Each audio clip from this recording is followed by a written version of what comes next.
This past summer, Telltale Games decided to release 400 Days, which is meant to be a special downloadable bonus episode for The Walking Dead Season 1. Except it's not actually part of Season 1. It's supposed to be the bridge between Season 1 and the upcoming Season 2. So there's not a whole lot going on. And it's supposed to be, technically speaking, DLC for Season 1, even though Season 1 episodically was kind of DLC in and of itself. And basically 400 Days tells the tale of not one, not two, not three, not four, but 5 people in different points in time after the outbreak of the zombie apocalypse. And all the events that these people go through in some way or another are interconnected that will then serve some form of prelude to Season 2. Now this bonus episode is the definitive extension to Season 1 of The Walking Dead. It plays, sounds, and looks exactly the same. It still has that cartoony feel to not only the environments but also the characters and the walkers. The voice talent behind some of these characters is actually pretty good.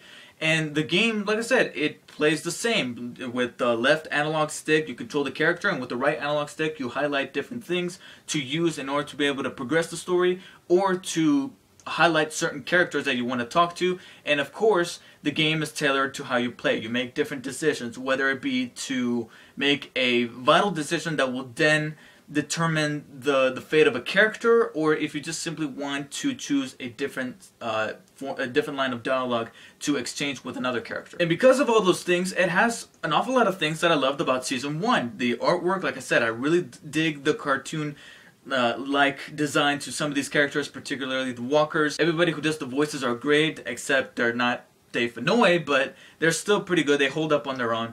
And the decisions that you make, I still felt, you know, it wasn't as intense as it was in Season 1, but there were still some choices where I had to think about it. And all of those combined together to just feel like The Walking Dead. It feels just like Season 1. And who doesn't want any more of The Walking Dead game? The Telltale one, not the Survival Instinct one. The main issue that keeps this from being anywhere near the near perfection of Season 1 of The Walking Dead is that it's incredibly short. It took me around an hour and 20 minutes, so maximum it'll take you about an hour and a half, maybe an hour and 10 minutes if you just breeze on through it. And that's a bit of a problem considering that you have 5 characters to introduce. So because of that, you literally spend about 20-25 minutes with each character, and because of that, you don't get a proper sense of character development, and none of these characters feel as compelling as any of the characters did in Season 1.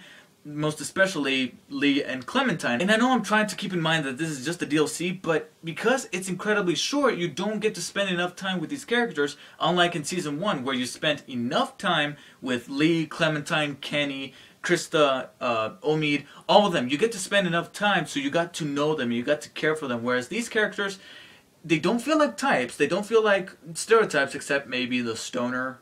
He's a stoner. But they're kind of two-dimensional at this point. Not saying that they will continue to be as Season 2 progresses later on when it comes out, but for now, that's all we got. It's just an hour and a half of being introduced to these characters without any of them progressing, and without any of them doing anything that makes me care for them. Because I liked what each and every one of them went through. I love the diversity within their events and how they reacted to the zombie outbreak. But much like the beginning of a brand new show, I don't really care for them, but I'm hoping that I will eventually. What I really did love, however, is how subtly they were all becoming interconnected throughout every little event that was happening when you were controlling a particular character within these 5 characters.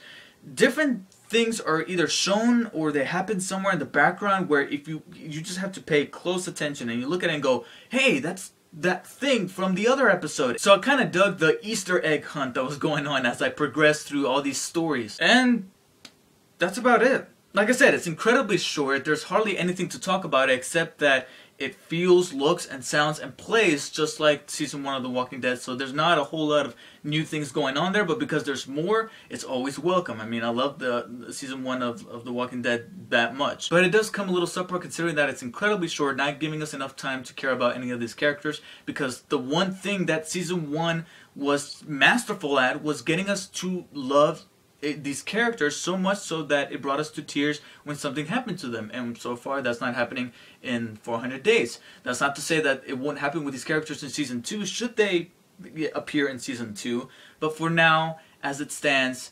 it's a little lukewarm for the quality that Telltale has presented when it comes to delivering great characters and a great story. But still, it's more Walking Dead, and I really liked it. I'm gonna go ahead and give The Walking Dead 400 Days an 8.5 out of 10, which is a B. And just a little heads up, you might want to pay close attention to the end credits. It took me a while to notice, but there are some images going on in the background that if you pay close attention, they kinda tell you a little something. So just keep your eye out for that. Thank you guys for watching, and until next time guys, take care.